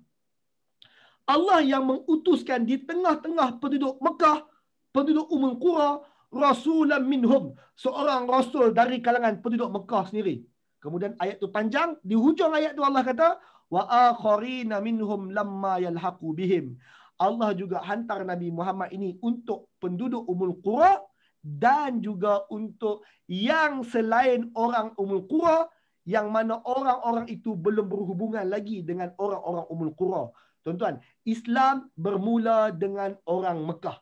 Kemudian dia berkembang, akhirnya tak sampai 1 dekad, tak sampai 10 tahun. Orang Islam dunia ini tak sampai 1 tahun selepas Nabi Muhammad mati, orang bukan Arab yang Muslim lebih ramai daripada orang Arab yang Muslim. Bahkan dunia hari ini pun, orang yang bukan Arab Muslim lebih ramai daripada orang Arab yang Muslim. In case tuan-tuan nak tahu, majoriti orang Muslim dunia ni bukan Arab pun.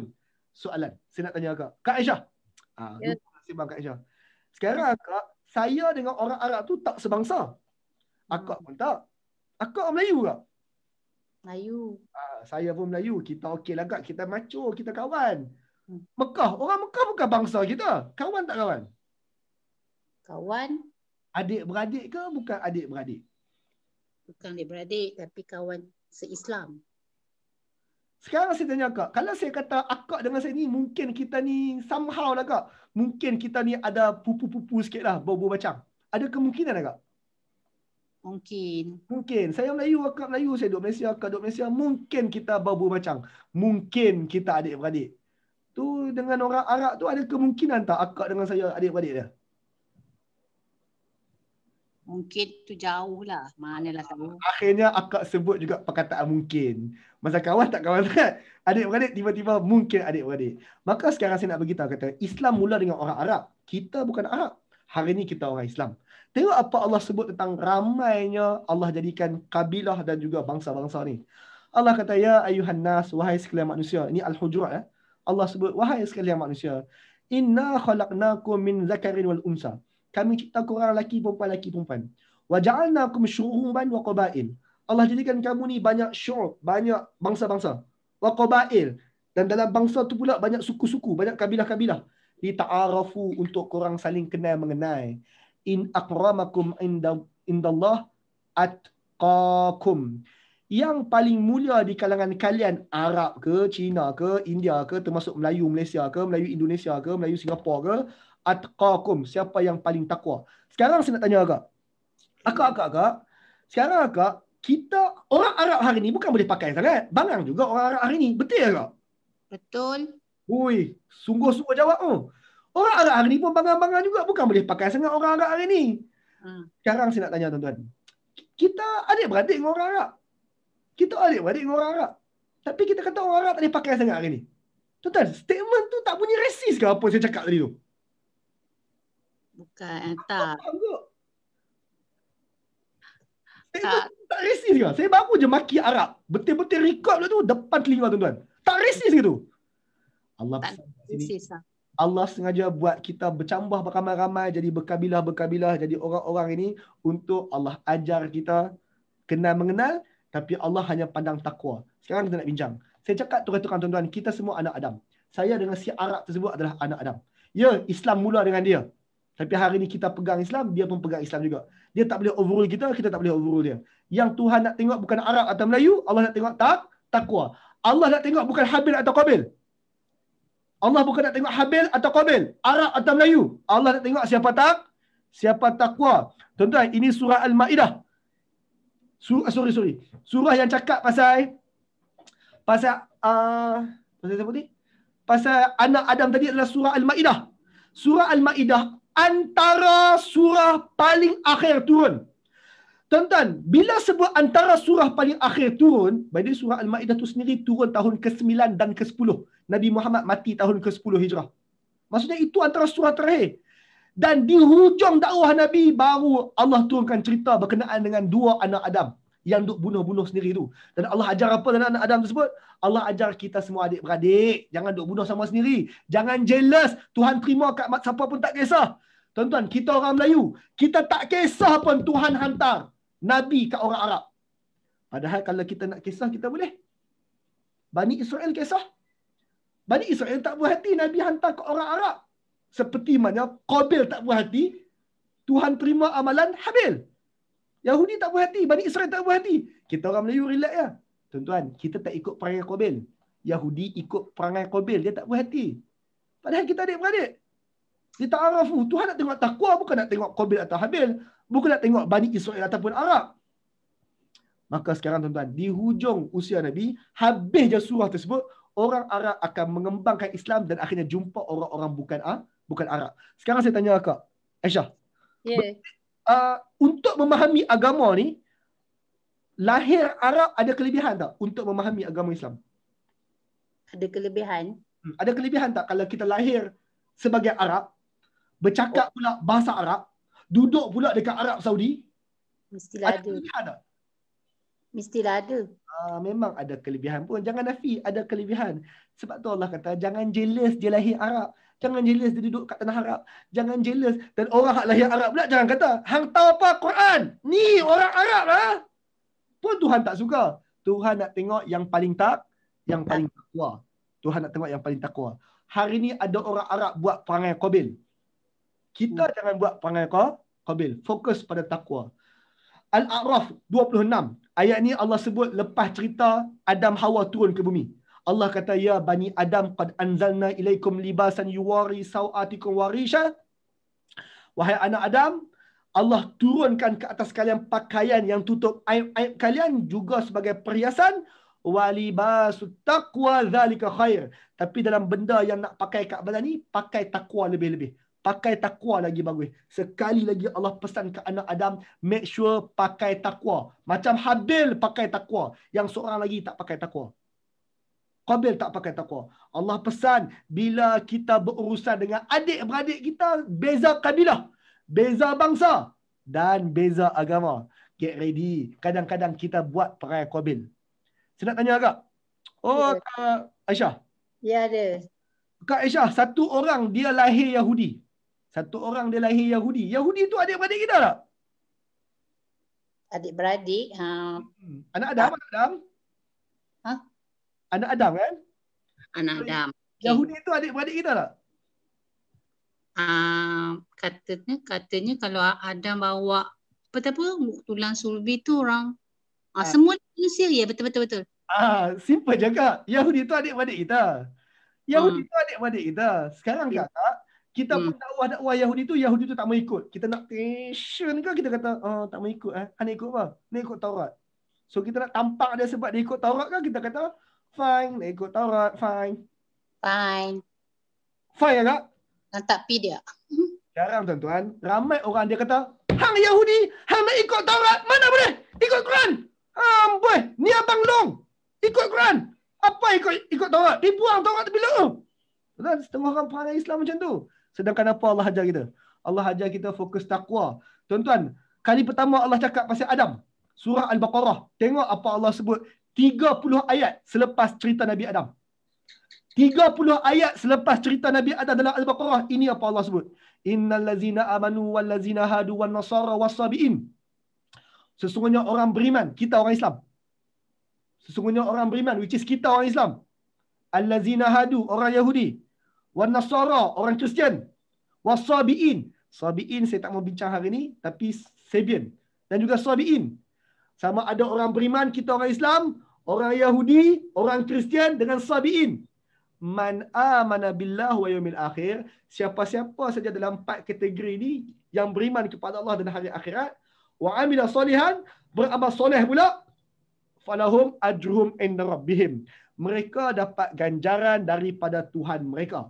Saya ulang balik, Yahudi dapat ganjaran dari Tuhan, Nasrani dapat ganjaran dari Tuhan, Sabiin dapat ganjaran daripada Tuhan, dan kita orang Islam confirm dapat ganjaran daripada Tuhan. Dengan syarat, amana billah wal yaumil akhir wa amila salihan. Beriman pada Allah, percaya kiamat, beramal soleh.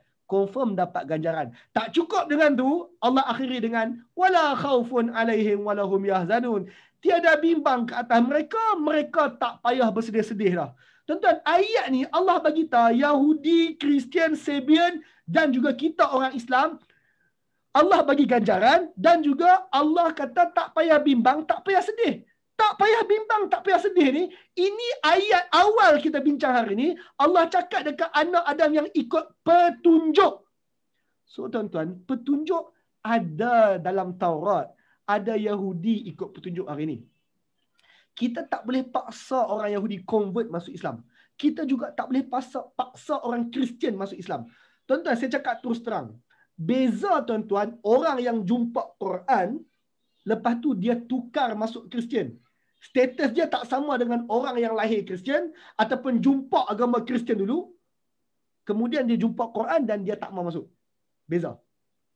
Beza orang yang belajar Taurat dulu, kemudian dia baca Quran, dia tak berminat, dia nak setia dengan Taurat. Orang macam tu tak sama statusnya dengan orang yang jumpa Quran tapi tak mau ikut. Tapi dia langsung tak ikut Taurat. Saya ulang balik, ikut Taurat bukan jadi Yahudi. Tuan-tuan jangan silap baca. Ayat ni kata ikut Taurat dan juga ikut Injil. Bukannya tengah cakap pasal Yahudi yang ada hari ni dan juga Kristian yang ada hari ni. Siapa-siapa yang dia ikut Taurat dan ikut sungguh-sungguh, dia masuk syurga. Walaupun dia hidup hari ni. Sebab ayat ni turun zaman Nabi Muhammad. Siapa-siapa ikut Injil dan dia ikut sungguh-sungguh, tanpa kompromi, dia ikut sungguh-sungguh, dia masuk syurga. Walaupun dia tak masuk Islam. Termasuk Sabian. Sabian bincang hari ni tuan-tuan. Saya nak maklum kat sini, ini cara Allah ajar kita jadi Habil. Jangan jadi Qabil. Jangan paksa orang. Jangan diktit orang. Saya tahu tuan-tuan mungkin tuan-tuan nak beritahu kata Yahudi pun kafir juga. Yahudi kafir ada sebab. Bukan sebab dia tak ikut Quran semata-mata. Yahudi ada aliran Yahudi yang dianggap tepat. Islam. Tuan-tuan, zaman Nabi Muhammad ada orang Yahudi yang dia tak masuk Islam. Dia jumpa Nabi Muhammad. Tapi Nabi Muhammad marah Yahudi tersebut sebab Yahudi tu tak ikut Taurat.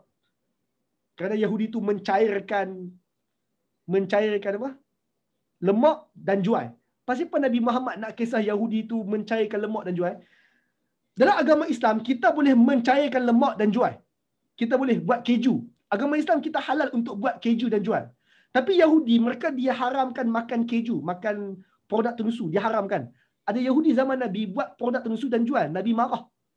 Padahal dia tu bukan tak ikut Quran pun. Dia cuma tak ikut Taurat. Nabi marah. Sebab kau Yahudi lah. Yahudi jadilah Yahudi betul-betul. Jangan Yahudi jadi Yahudi celuk. Seperti mana kita marah orang jadi Muslim yang celuk. Demikian Nabi marah orang jadi Yahudi tapi Yahudi celuk-celuk lah.